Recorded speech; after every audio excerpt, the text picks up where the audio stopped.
Item ಯಾವುದೇ ಇರಲಿ try ಮಾಡಿ ಆಚಿ ಚಿಕನ್ ಮಸಾಲ. ಇವೆಲ್ಲ ಸಹಜವಾಗಿ ನಾವು ಮಾಡೋ ಕೆಲಸ ಏನಾದ್ರೂ ತುಂಬ ಜನರಿಗೆ ವಿರುದ್ಧವಾದಂಥ ರೀತಿಯಲ್ಲಿ ನಾವು ಸಕ್ಸಸ್ಫುಲ್ಲಾಗಿ ಕಾರ್ಯಕ್ರಮ ಕೊಡದೇ ಇದ್ದರೆ ನಾವು ಚುನಾವಣೆ ಎದುರಿಸೋದು ಕಷ್ಟ ಆಗುತ್ತೆ. ಈ ಒಂದು 3 ವರ್ಷ ಒಂದು ಕಡೆ ನೆನೆ ಇವತ್ತು ಪತ್ರಿಕೆಯಲ್ಲಿ ನೋಡಿದೆ, ಅವ್ರ ಭಾಷಣ ಎಲ್ಲ ವಿರೋಧ ಪಕ್ಷರು ಎಲ್ಲರೂ ಮಾತನಾಡೋದು, ಇನ್ಕ್ಲೂಡಿಂಗ್ ಸೋಮಣ್ಣ, ಜೋಶಿಯವರು, ಕುಮಾರಸ್ವಾಮಿಯವರು, ವಿಜೇಂದ್ರ ಅವರು, ಅಶೋಕರು ಎಲ್ಲರೂ ಮಾತನಾಡಿರೋದು ಯಾವುದು ಸಹ ಸತ್ಯಕ್ಕೆ ಹತ್ರವಾದ್ದು ಅಥವಾ ವಾಸ್ತವವಾದಂಥದ್ದು ಏನೂ ಮಾತಾಡಿ. ಲೂಟಿ ಸರ್ಕಾರ ಅಂತಾರೆ, ಇಲ್ಲ ಈ ಸರ್ಕಾರಕ್ಕೆ ಕಿತ್ತೊಗಿಬೇಕು ಅಂತಾರೆ. ಕಾಂಗ್ರೆಸ್ಸನ್ನು ಏನು ಕಿತ್ತೊಗಿಯೇನು ಇದು ಯಾವುದು ಎದುರು ಗಿಡನ ಎಂಥದ್ದು ತುಂಬೆ ಗಿಡನ ಇದು ಏನು ಮಾತಾಡ್ತಾರೆ ಕುಮಾರಸ್ವಾಮಿಯವರು ಅನ್ನೋದನ್ನು ನನಗೆ ಗೊತ್ತೇ ಆಗ್ತಾರೆ. ಕಿತ್ತೊಗಿಬೇಕು ಅಂತ ಅವ್ರು ಏನಾದ್ರೂ ಅವ್ರ ನಾಯಕತ್ವ ಬಂದ ಮೇಲೆ ಈ ರಾಜ್ಯದಲ್ಲಿ ಒಂದು ಪಕ್ಷ ಅಧಿಕಾರಕ್ಕೆ ತಂದಿದ್ರೆ ಬಹುಶಃ ಅವ್ರು ಈ ಥರದ್ದು ಮಾತಾಡ್ಬೋದು. ಕಿತ್ತೊಗಿಯೋದು ಇನ್ನೊಂದು. ಪಕ್ಕದ ರಾಜ್ಯ ಕರುಣಾನಿಧಿ ತೀರ್ಕೊಂಡ್ರು, ಅವ್ರ ಮಗ ಮುಖ್ಯಮಂತ್ರಿ ಆದರು. ಪಕ್ಕದ ರಾಜ್ಯ ರಾಜಶೇಖರ ರೆಡ್ಡಿ ತೀರ್ಕೊಂಡ್ರು, ಅವ್ರ ಮಗ ಮುಖ್ಯಮಂತ್ರಿ ಆದರು. ಯಾರು ಸಪೋರ್ಟ್ ಇವರು? ಇವರು ಇನ್ನೂ ಅವ್ರ ತಂದೆ ವಾಸ್ತವವಾಗಿ ಸಕ್ರಿಯ ರಾಜಕಾರಣದಲ್ಲಿ ಇದ್ದು 2 ಬಾರಿ ಮುಖ್ಯಮಂತ್ರಿ ಆಗಿ 50 ಸೀಟ್ ದಾಟಕ್ಕಾಗ್ತಾ ಇಲ್ಲ.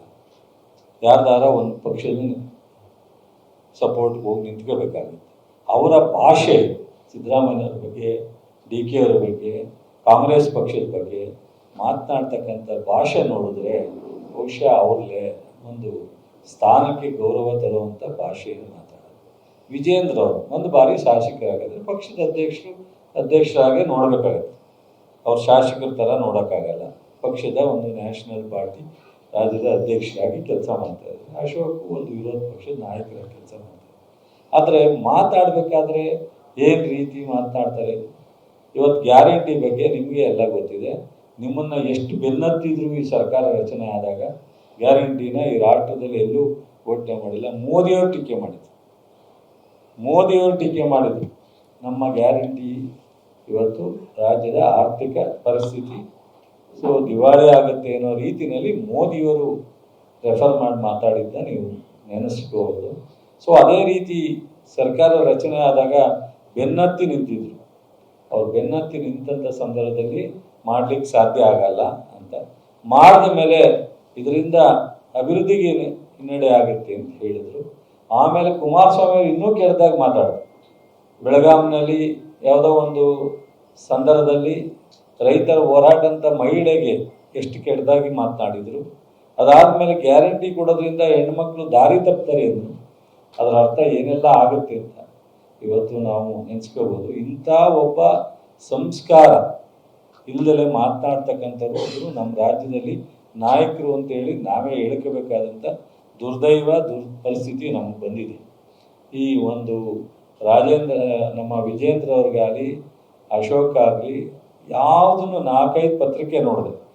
ಎಲ್ಲರೂ ನಾವು ಹಿಂದೆ ಇಂಥ ಕಾರ್ಯಕ್ರಮ ಕೊಟ್ಟಿದ್ದೆವು, ಅದರಿಂದ ರಾಜ್ಯಕ್ಕೆ ನ್ಯಾಯ ಸಿಗ್ತಾಯಿತ್ತು, ಸಾರ್ವಜನಿಕರಿಗಿಂತ ಸಮಾಜಕ್ಕೆ ನ್ಯಾಯ ಕೊಟ್ಟಿದ್ದು.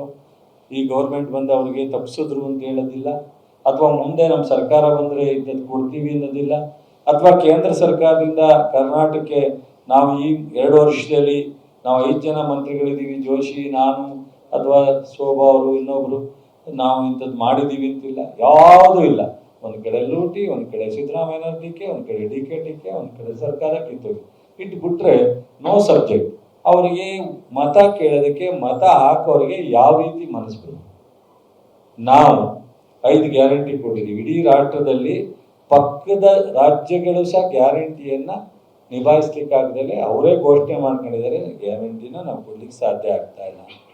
ಆದರೆ ನಾವು ಕೊಟ್ಟ ಮಾತಿನಂತೆ ನಡ್ಕೊಳ್ತಕ್ಕಂಥ ಈ ರಾಷ್ಟ್ರದಲ್ಲಿ ಯಾವ್ದಾದ್ರು ಸರ್ಕಾರ ಇದ್ದರೆ ಅದು ಕಾಂಗ್ರೆಸ್ ಸರ್ಕಾರದಲ್ಲೂ ಕರ್ನಾಟಕ ರಾಜ್ಯ ಸರ್ಕಾರ.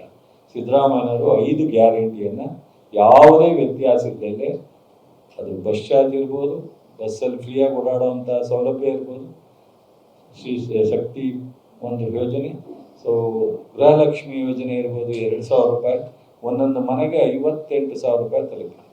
ನನ್ನ ಮನೆಗೆ 58,000 ರೂಪಾಯಿ ಇಲ್ಲಿವರೆಗೆ ತಲುಪಿರ್ತಕ್ಕಂಥದ್ದು.